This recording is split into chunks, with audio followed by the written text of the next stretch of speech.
Gündün маанилүү жаңылыктар менен тааныштырып, бүгүн программасы. Студияда мен Тимур Владислав. Саламатсыздарбы? Алгач чыгарылыштын кыскача мазмуну менен таанышып алыңыздар. Кайрадан митинг. Бүгүн 7 августта Ак үйдүн алдында караван соода борборунун ижарачылары митингке чыгышты. Бишкек эркин экономикалык аймагында мыйзамсыз иштеп жүргөн майнинг ферма аныкталды.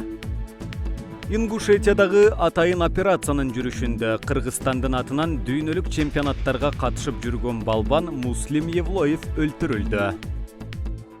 Бүгүн 1 май райондук сотто Ички иштер министринин мурдагы орун басары Курсан Асановдун иши боюнча сот отуруму уланды.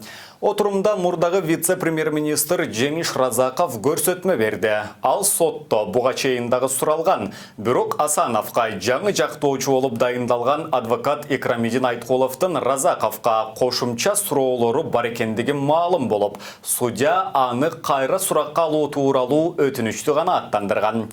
Асановго карата 3 иш козголгонун башкы прокуратурага барлаган. Мага коюлуп жаткан айыптоолор боюнча менин күнөөм жок экендиги далилденерине ишенем. Жакында кызыктуу фактылар ачыкка чыгат. 70ке жакын күбө бар. Бирге жүргөн кызматкерлер көрсөтмө беришет. Аларды кээ бири жумуштарынан бошотулган, кээ бири иштеп жатат. Бул окуя боюнча видео далилдер бар. Жакында сот отурумунда айтылат. Акыйкаттык мен тарапта болот деп ишенем, деди журналисттерге Асанов. Асанов Ички иштер министрлигиндеги кызматынан Атамбаевди кармоо операциясында милициянын кызыкчылыгын сатты жана ишеничтен кетти деген жүйө менен алынган.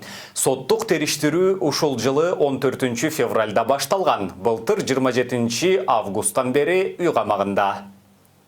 Бүгүн 7 августта Ак үйдүн алдында караван соода борборунун ижарачылары митингке чыгышты. Алар өлкөдө коронавирус илдети күчөгөн мезгилдеги ижара акысын токтотууну талап кылышты. Наразычылыкка чыккандар бул убакыт бою соода жүрүшпөгөнүн билдирет. Бизден бутиктерди 10 күн ичинде бошотуп, июнь жана июль айлары үчүн ижара акыны төлөшүбүздү талап кылууда. Биз карантин учурунда дагы бардык каражатты берип турдук, дейт акцияга чыккандардын бири. Учурда нааразы тарап менен мамлекеттик мүлктү башкаруу фондунун өкүлү жолугушууда. 1600 сомдон төлөп жүрдүм. Sadece мен бардым түшүнүп берем. 1600 сомдон төлөп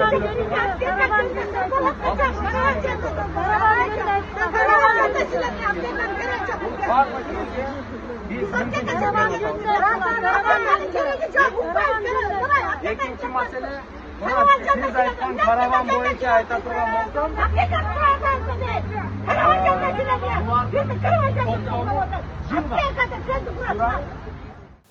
Медакадемиянын ординатурасын аяктаган 169 адис Кыргызстандын алыскы региондорун медициналык кадрлар менен камсыздоо үчүн бөлүштүрүлдү. Бул тууралуу Саламаттык сактоо министрлигинин адам ресурстары жана уюштуруу боюнча иштери башкармалыгынан билдиришти. Анын маалыматына караганда, Бишкек медициналык колледжинин 70 бүтүрүүчүсү дагы баш калаадагы саламаттык сактоо мекемелеринде иштөөгө бөлүндү. Дарыгердин депозити мамлекеттик программасынын негизинде 175 адиске бир кварталда бир жолу акча төлөнмөй болду. Саламаттык сактоо министрлиги бул чечимде дарыгерлердин жетишсиздигин чечүү аракети катары түшүндүрүүдө.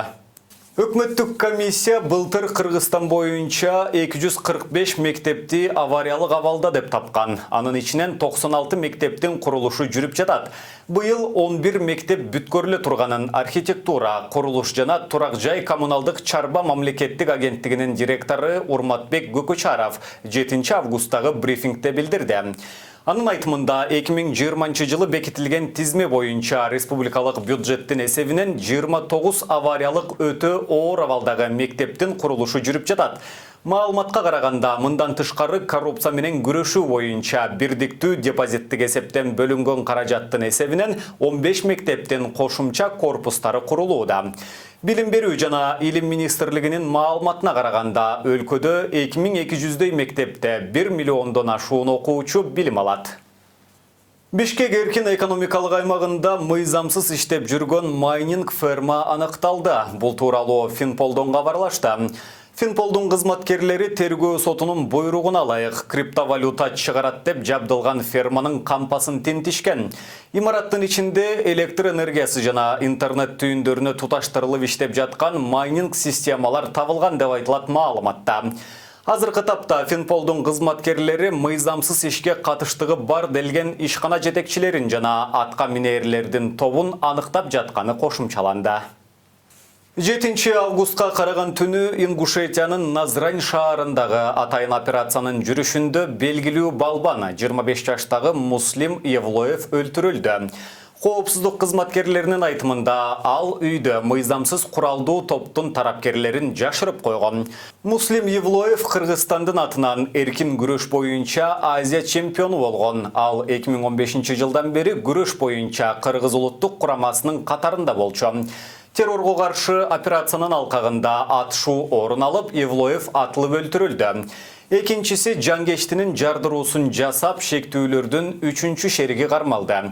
Укук коргоо органынын кызматкерлери үйдүн ичинен бир нече тапанча жана жарылуучу заттарды табышкан. Россиянын улуттук терроризмге каршы комитетинин басма сөз кызматы билдиргендей, кечээ күнү укук коргоо органдарына шектүүлөр террордук мүнөздөгү кылмышка даярданууда деген маалымат келип түшкөн.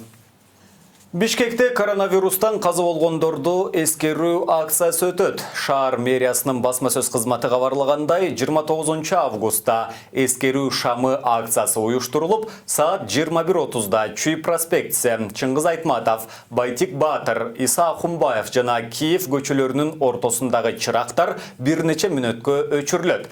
Шаар башкармалыгы Борбор калаанын тургундарындагы ошол учурда үйдөгү жарыкты өчүрө туруп, маркумдарды эскерүүгө чакырды. Кыргызстанда коронавирус эпидемиясы март айында башталган. Ошондон бери оору жуккандар 40 миңге чукулдады. Алардын 1,5 миңдеги каза болду. Вируска чалдыккандардын 16 миңден ашууну Бишкекте катталган. Мына ушуну менен бүгүнкү берүүбүздү жыйынтыктайбыз. Эс алуу күнүңүздөр көңүлдүү улансын. Сак саламатта туруңуздар.